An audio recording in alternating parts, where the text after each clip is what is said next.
So for the sake of you all, I'll record this in iMovie and then upload it because the direct capture on YouTube has been really crappy lately.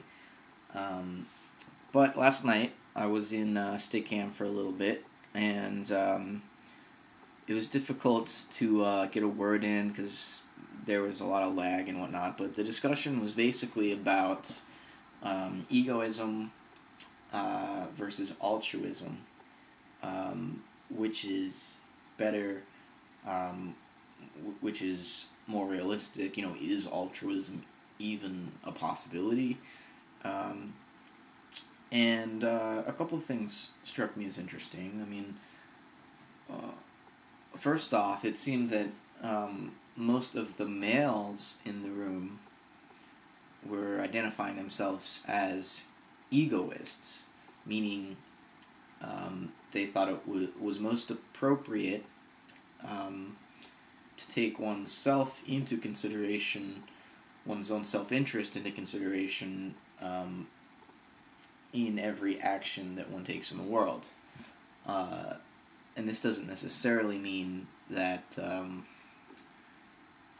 one should be selfish and shouldn't help others or be empathetic and kind and so forth. It just means that you should only do that if it is in your own self-interest. Whereas the females in the room, and the females were outnumbered, seem to think the opposite, that we should base our actions on selflessness and self-sacrifice. And so there's an interesting, psychological dichotomy there between males and females. Maybe this was just this particular room. It doesn't represent the population as a whole, but throughout all this whole conversation, I really wanted to ask a pretty basic question that apparently most people don't even think is worth asking, and that is, what is the ego? Because if we're going to hold the moral position that egoism is best, we must mean something pretty specific by ego. But when we go into it, defining ego in a psychological context, the first thing we could do is say what it's related to. And ego is always in relation to an unconscious. And it arises out of the unconscious. We aren't born with an ego, we develop one.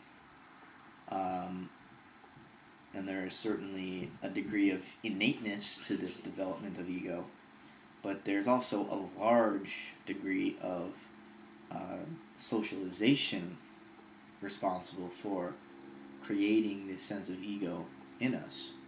For one thing, learning a language, learning to attribute to ourselves, to I, certain emotional states of mind and so forth. We have to learn to do that, to distinguish myself from others, just to realize that I can have certain emotional states that are different from other people's emotional states.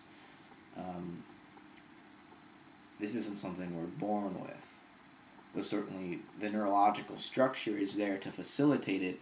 Without the society, the community, to help us realize it, we would never develop an ego. But then even once we've developed it, the unconscious is still there. And I wonder to what extent this ego is in control of the decisions and the actions that we take in the world. It would appear to me that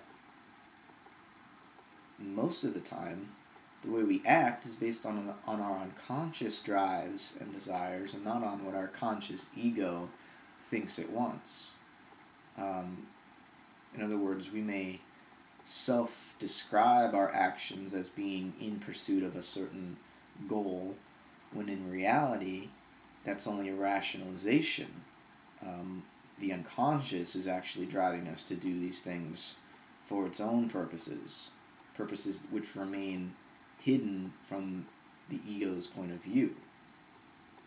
Because psychologically speaking, the ego is like, the foam floating on the surface of the ocean. It's not responsible for the motion of the waves. It's kind of the victim of those motions. Not that we don't have any free will. I'm not saying that. I think, though, to be more free, we have to take into consideration the power of the unconscious and realize that taking a moral position like egoism can be rather incoherent when we consider the actual psychological makeup of a human being. When we realize the role that the ego plays in our lives is not that of a controller manipulating, the rest of our bodies and our thoughts. When in actuality, we don't choose most of our thoughts. I mean, just sit in a quiet place and close your eyes and try to control your thoughts, and you'll notice that you're not in control of your thoughts, much less your actions. So to take the position of egoism, that you should always consider your self-interest first, it does seem like you're assuming that you actually know, your ego knows what is best for you, and your ego controls your actions such to procure what it is that is best for you, when this may not be the case.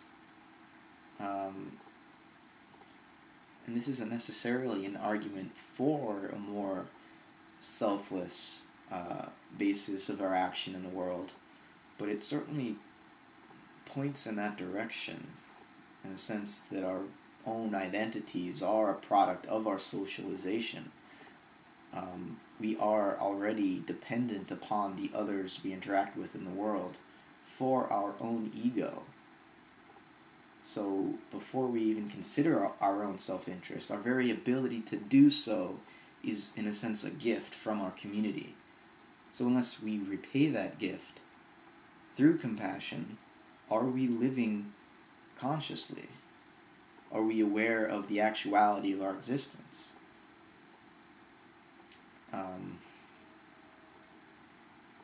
So just throwing those thoughts out there. I really wanted to express this in the stick cam last night, but as I said, it was difficult for technological reasons, or technical reasons, as the room was freezing up and stuff. But I just wanted to get it off my chest, so let me know what you all think and how you react to this line of reasoning, and get back to me. Thanks for listening.